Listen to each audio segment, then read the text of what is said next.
ഉണ്ടോ സഖി ഒരു കുലമുന്തിരി വാങ്ങിടുവാനായി 4 കയ്യിൽ ഉണ്ടു പ്രിയേ കൽബിലൊരാശ മുന്തിരി തിന്നിടുവാൻ അങ്ങാര് എന്നറിയില്ലേ അങ്ങീ നാട്ടിലെ രാജാവല്ലേ അങ്ങ് വെറും നാലനയില്ല യാചകനായെന്നോ.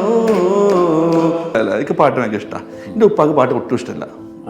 അതായിരിക്കും ചിലപ്പോൾ ചില ഇഷ്ടമില്ലാത്തതായിരിക്കും, ചിലതിന് ഇഷ്ടം തന്നെ. അപ്പോൾ വളരെ ചെറുപ്പത്തിൽ ജ്യേഷ്ഠൻ്റെ ഒരു മരിച്ചു പോയ ജ്യേഷ്ഠൻ ഒരു പാട്ട് ഭയങ്കര ഇഷ്ടമാണ്. ഉപ്പാനെ പേടിച്ചിട്ട് പാട്ട് ഇല്ല. പക്ഷെ ഉപ്പ പീഡിയം ചെയ്യാത്ത സമയത്ത് പണ്ടത്തെ ചെറിയ ടൈപ്പ് റെക്കോർഡാണ്, അത് വെച്ചിട്ട് ഞാനും മൂപ്പരും കൂടി പാട്ട് കേൾക്കായിരുന്നു. ഒരു മരിച്ചു പോയി, നമ്മളൊപ്പം ഇല്ല. അപ്പോൾ ആ മൂപ്പർക്ക് ഏറ്റവും ഇഷ്ടം പീർക്കാനായിരുന്നു. പീർക്കാൻ്റെ അന്നൊക്കെ ഓഡിയോ കാസ്റ്റ് ഇറങ്ങിക്കഴിഞ്ഞാൽ അന്ന് നമ്മൾ പുതിയല്ല മേടിക്കുക, നമ്മളതിലത്തെ 3 പാട്ട് സെലക്ട് ചെയ്തിട്ട് കോപ്പി ചെയ്യും. പക്ഷെ എനിക്ക് പീർക്കാൻ്റെ പാട്ടുകൾ ഇഷ്ടം. എനിക്ക് പീർക്കാൻ്റെ പാട്ട് പാടാൻ പറ്റും. നമ്മുടെ കൈ റേഞ്ച പാടും, ഒരിക്കലും നമുക്ക് വെള്ളി വീഴാതെ പാടാം. ഞാൻ പാടാറുമില്ല. ഒരു 5000-ലധികം ആളുകൾ പരിപാടിക്ക് വരും, 5000-ലധികം ആളുകൾ പുറത്ത് ടിക്കറ്റ് ഇട്ടാതെ പോയി ചെയ്ത ഒരു പരിപാടി നെല്ലറ മാപ്പിളപ്പാട്ട് അവാർഡിനായിട്ട് ഇപ്പോൾ ഓർക്കുകയാണ്. അതുപോലെ ഒരുപാട് പ്രോഗ്രാം വെച്ചിട്ടുണ്ട്. അതിൻ്റെ ഏറ്റവും ഇഷ്ടപ്പെട്ട പീർക്കാനെ കൊണ്ടുവരുമ്പോൾ പീർക്കാക്ക് അന്ന് ഒരു സ്വാധീനം പോയിട്ടായിരുന്നു, കൈകാലുകൾ. എന്നിട്ട് പോലും ഞാൻ കൊണ്ടുവന്ന് 10-15 ദിവസം എൻ്റെ വീട് താമസിപ്പിച്ചു. അങ്ങനെ ആ അസുഖം വന്നതിന് ശേഷം ഒരുപാട് തവണ അത് ബൈക്ക് കൊണ്ടുവന്നിട്ടുണ്ട്.